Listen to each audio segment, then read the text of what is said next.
Нема да има рестрикции на струја и покрај енергетската криза во која се наоѓа земјава, тврди првиот човек на државните електрани Васко Ковачевски.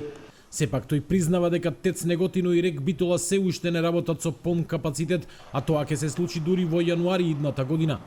Според Ковачевски, државните електрани ќе произведат доволно струја за целосно да го снабдат Евана Хоум, кој пак ги снабдува граѓаните и малите фирми со електрична енергија.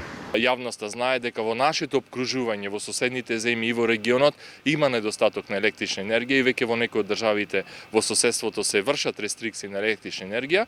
Ние како две значајни компании, тука ги приклучуваме и АД Мепсо кој што го врши преносот на електрична енергија, ги ставаме сите капацитети во функција за да можеме да обезбедиме 100%, односно континуирано производство на електрична енергија и снабдување на граѓаните.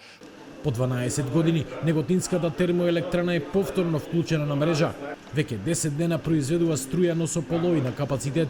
Идниот месец ќе биде вклучен и вториот котел, со што ТЕЦ Неготино ќе произведува струја приближно на еден блок од РЕК Битола. Произведуваме дневна количина од 2 милиона киловат часови дневно. Производството во АД ТЕЦ Неготино се одвива во континуитет, така да не очекуваме никакви проблеми.